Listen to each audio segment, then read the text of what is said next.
Good morning to all of you, delegates to this very, very important conference. It is with great regret that I'm unable to join you today. Unfortunately, as you may have been told, I have got a COVID, and therefore, regrettably, I'm unable to join you.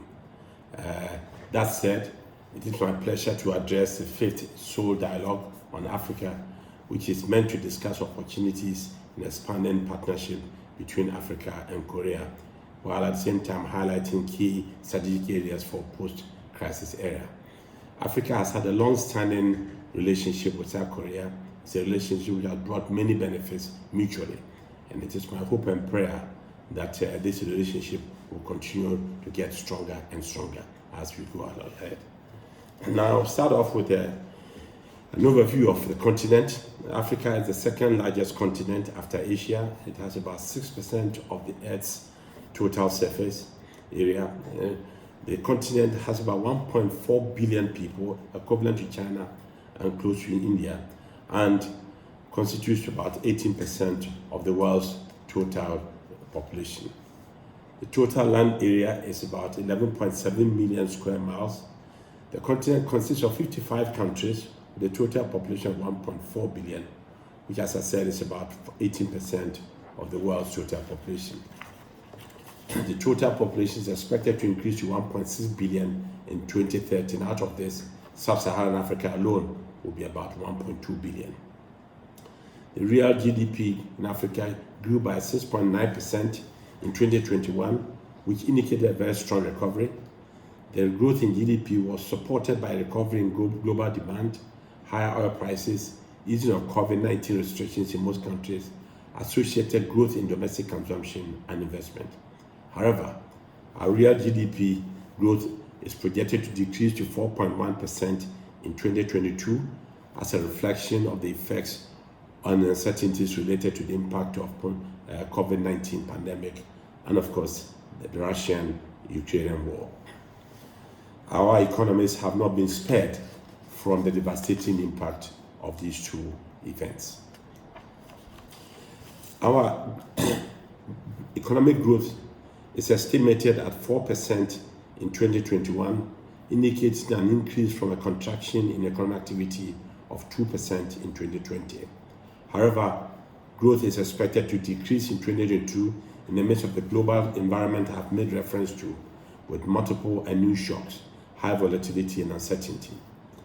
Our economy is set to expand by 3.6% in 2022, indicating a decrease from 4% in 2021 as it struggles to pick up momentum in the midst of a slowdown in global economic activity, continued supply constraints, the COVID pandemic, and rising financial costs due to high and increasingly vulnerable debt levels. The economic activity in sub-Saharan Africa is expected to grow at 3.9% and 4.2% in 2023 and 2024, respectively.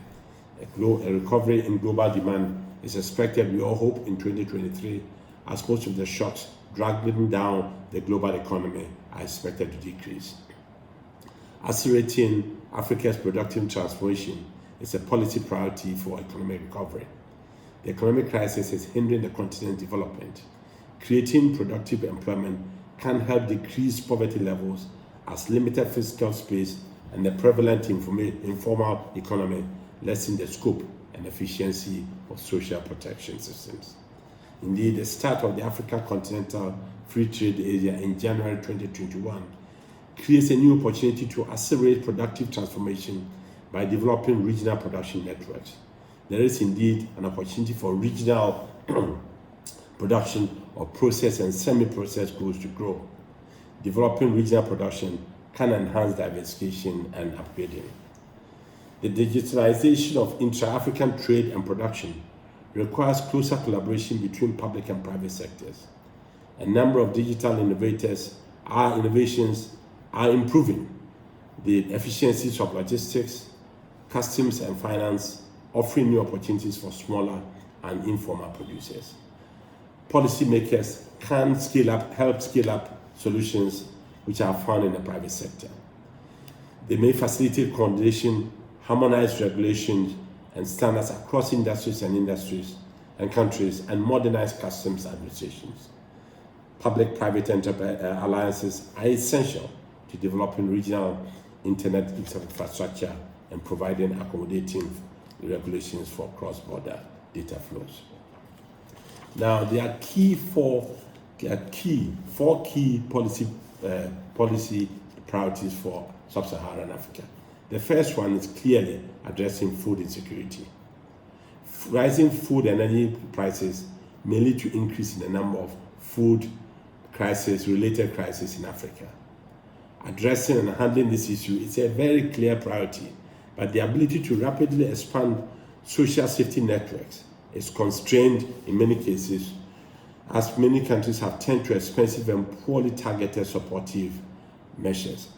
While these measures, especially food support, may be necessary in the current emergency, they should continue and eventually be phased out and replaced with better targeted alternatives, ensuring that scarce resources go to those who need them. The second priority is managing the shift in monetary policies. Let us say that due to increased inflation and rising global interest, most authorities have started to tighten monetary policy. But in the context of fiscal consolidation and fragile recovery, authorities face a very difficult balance. They should increase policy rates gradually and cautiously, keeping a very close eye on inflation expectations and the level of foreign exchange reserves. The third priority is consolidating public finances and amid tighter financial conditions. Sub-Saharan debt is approaching levels last seen in early 2000, before the impact of the COVID and the heavily indebted poor countries initiative. To build resilience and absorb the cost of higher interest bill, authorities will need to continue consolidation. Further, credible medium-term fiscal framework, including effective debt management, can reduce exposure to shifts in risk sentiment and can lower borrowing costs.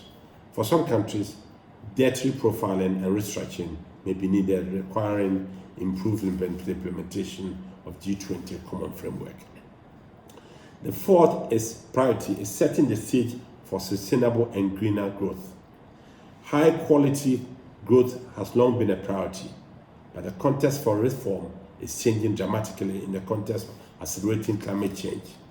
Investment in resilient green infrastructure is increasingly important, and capitalizing on the region's sizable endowment of renewable resources and potentially leapfrogging fossil fuel-based models will require both innovative private finance and energy sector reforms.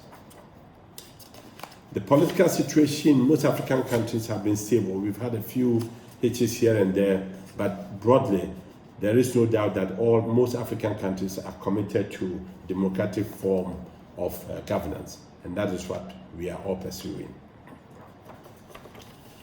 Trends in foreign direct investment. Foreign direct investment flows to Africa reached 83 billion in 2021, which shows an increase of 39 billion in 2020. And this accounted for 5.2% of global foreign direct investment. Most recipients saw a moderate rise in foreign direct investment after the fall in 2020, which of course was caused by the pandemic. Southern Africa, Eastern Africa, and West Africa saw their flows rise. Central Africa remained flat, and North Africa declined. Foreign direct investment to North Africa fell by 5% to 9.3 billion. Indeed, Egypt saw its FDI drop by 12% as large investments in exploration and production agreements in extractive industries did not materialize. Despite the decline, the country was the second largest host of FDI on the continent. FDI in West Africa increased by 48% to 14 billion. Nigeria saw its flows double to 4.8, mainly because of the resurgence in oil investment and expansion in gas. International project finance deals in the country jumped to 7 billion, with some large projects in residential and commercial real estate. FDI flows to Ghana rose by 39% to 2.6 billion, again, mainly owing to projects in extractive industries. For example, the construction of 850 gold mining facility by Newmont and the construction of a cement factory by a Moroccan company. FDI to East Africa grew by 35% to $8.2 billion, and flows to East Africa remained flat at $9.4 billion. In terms of trade volumes, after contracting by 13.6% in 2020, Africa's total merchandise imports grew by about 24.3% in 2021. The exports performed more strongly, growing by 40% after contracting by 19% in 2020. That growth narrowed the trade deficit by 56% to 36 billion in 2021, significantly down from 80 billion in 2020. Resumption of economic activities and investment, along with strengthening global demand in the post-containment phase of the pandemic, positively impacted commodity terms of trade and boosted the levels of foreign reserves, which recovered to 10.5% to $426 billion in 2021 from $401 billion in 2020. The value of Africa's merchandise trade with the world increased by 31% in 2021 to 1,080 billion, following a sharp decline of 16.2% in 2020. The value of intra-African trade grew by 18.2% in 2021, up from a decline of 7.3% in 2020. And while the sharp increase in 2020 reflected the impact of containment measures on trade, the strong recovery of African trade in 2021 was underpinned by the solid and synchronized global recovery and improving commodity terms of trade. Now, our trade with Korea. Over the years, Korea has been looking to grow her relationship with sub-Saharan Africa, especially by defining toward the region defining its policies toward the region and assessing how it might fit into Africa's pre-existing network of traditional partners and new entrants. The definition of the relationship has been intentional, and it's been managed, as we all know, by the Korea-Africa Foundation, an arm of the Korean Foreign Ministry, which promotes cooperation between Korea and African private sectors. Nigeria recently displaced South Africa as the major trading partner of South Korea on the African continent.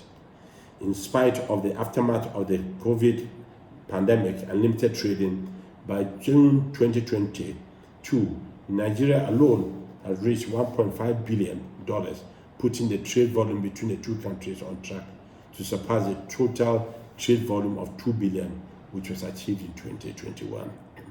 Such an increased example of remarkable progress is a testament to the mutually beneficial policies and initiatives that can only be continuously harnessed to encourage further developments. Let's look at some of the current issues and their prospects. The Africa Continental Free Trade Area. As African countries are seeking to emerge from the damage caused by the COVID pandemic, they have major expectations that the Continental African Free Trade Zone will bring vast economic benefits to the continent through boosting exports, lifting people out of poverty, stimulating greater movement of goods, services, and labor across the continent, and facilitating investment. The Africa Continental Free Trade Zone area agenda has 3 phases, with the second phase more directly relevant to finance as it addresses investment, competition policy, and intellectual rights, property rights. Under the treaty, it is possible for protocols to be agreed on, for example, investment which should encourage some sources of capital to move across borders, supporting intra-African investments. This second phase builds on initiatives within the second regional communities, making them important for future rules on investment and sources of finance. Now, let's look at industry diversification. Various countries in sub-Saharan Africa are taking various initiatives and programs to diversify from natural resource-oriented economic structure to industrialization. Ghana is currently embarking on an industrializing policy dubbed One District, One Factory, which seeks to establish and develop in all districts of the country. The idea is to change the nature of Ghana's economy from one which is dependent on import and exports of raw material to one which is focused on manufacturing, value addition, and export of processed goods. other countries such as South Africa and Nigeria also have regional national policies to stimulate development and industrialization. Food security. Climate change and the war in Ukraine have had an impact on food supply. Indeed, extreme climate change, such as prolonged drought and torrential rain, have had negative impact on agricultural production, such as cropping and season. For every 0.5 degrees centigrade increase in average monthly temperatures above 30-year average, monthly economic activity in sub-Saharan Africa contrasts by 1%, which is 1.6 times higher than that in developing countries outside this region. The increase in the rate of natural disasters due to climate change is therefore directly linked to agriculture and food security. The youth and middle income class have potential as the next generation consumer market is high due to an increase in population growth and an increase in the young middle class. With the progress of the urbanization, modern complex shopping malls with shopping, dining, and leisure facilities are rapidly expanding in urban commercial districts, accelerating the growth of consumer markets. The younger generation and the emerging middle class, who are sensitive to global trends and value brands and quality, are leading the changes in the consumer market. Now, the digital transformation and online consumer market growth. According to Statista, rapid growth is expected from 330 million in 2021 to 520 million in 2025 as a result of expansion of online platform use due to the COVID pandemic. Going beyond online shopping to pursue digital living, the distribution network provides new business models and consumption experiences through digital innovation. The rise of the world's largest mobile payment market based on wireless communication accelerates digitalization with the spread of internet penetration and introduction of 5G. Now, Africa has the Agenda 2063. It is Africa's blueprint and a master plan for transforming the continent into the global powerhouse of the future. It is a strategic framework that aims to deliver on its goal for inclusive and sustainable development. The Agenda 2063 is a manifestation of the Pan-African drive for unity, self-determination, freedom, progress, and collective prosperity pursued under Pan-Africanism and African Renaissance. The need for Africa to have a long-term 50-year development plan, which is what Agenda 2063 is for Africa to import. It's important for Africa, as Africa needs to revise and adapt its development agenda due to ongoing structural transformation, increased peace and reduction in the number of conflicts, renewed economic growth, and societal progress. There's also the need for people-centered development, gender equality, and youth employment, changing global context such as globalization and ICT revolution, among others. Some of the key flagship programs under Agenda 2063 include integrated high-speed train network, formulation of an African commodity strategy, of course, establishment of the African Continental Free Trade Zone, establishment of a single African air transport market, establishment of African financial institutions, and of course, cybersecurity. Now let's look at how we will collaborate, or we can collaborate with Korea. If you look at the ICT and FinTech high technology area, there is a need for collaboration with Africa for transparency and consumer market development. Sub-Saharan Africa continues to grow as a consumption base due to continuous population growth, expansion of the young middle class, and progress in urbanization. Expansion of the FinTech innovation models and acceleration of online consumer-centered on consumer goods through the development of leapfrogging beyond the middle stage. The number of mobile telephone users in Africa is growing rapidly. The number of mobile subscribers exceeds 50% of the population. There is a continuous increase in smartphone usage in sub-Saharan Africa. Indeed, the mobile industry is expected to grow to about $1.8 billion by 2024. There is a need to improve digitalization by launching 5G service for local telecoms and expanding the use of mobile money. As demand for advanced infrastructure such as e-government and smart city construction increases, industries related to the Smart New Deal are on the rise in various areas, including healthcare and medical services. South Korea and Africa can cooperate in the area of capacity building to enhance African countries. South Korea's share of aid to Africa continues to grow. In fact, it is the second in Asia. The Korean Government Economic Development Experience Knowledge Sharing Program, its Economic Innovation Partners Program, and external economic cooperation funds are all being used, and a lot more can be done in this area. In energy, South Korea can partner with Africa in order to cope with our climate change. Africa's economic development is highly dependent on traditional energy sources such as coal and crude oil. So the initial cost is low, but it has other adverse effects on carbon emissions and climate change. African governments and governments around the world are promoting Green New Deal as a new driving force for economic growth and job creation in response to climate change. Africa, which suffers from chronic energy shortage, sets a goal of the Energy New Deal to supply universal energy throughout the continent by 2025.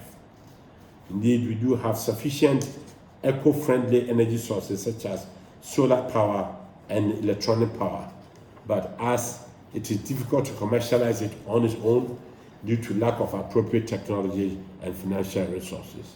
And therefore, I believe that cooperation between Africa and South Korea could enhance provision and installation of power equipment such as transformers and energy storage systems, software for smart grid operation, solar cells and modules, energy-saving home appliances, recyclable plastics, waste disposal systems, and other products related to energy. Manufacturing cooperation based on the Africa Free Trade Zone. With the official implementation of this agenda, exports from Africa are expected to increase to about 560 billion by 2035, and the first case appears in 2022. Successful implementation is an opportunity for growth in manufacturing and logistics in Africa. When establishing a single market, investment is expected to expand into special economic zones in each country. There's the need to improve infrastructure to reduce the time spent on roads and, of course, border areas. Let me just say this, governments of each country are operating various incentives to attract investment to lay the foundation for manufacturing by fostering major industries and use them as driving force for economic growth. It is necessary to utilize industrial cooperation in countries with high level of industrialization. Ladies and gentlemen, as I said at the beginning, Africa and South Korea have had a long-standing business relationship.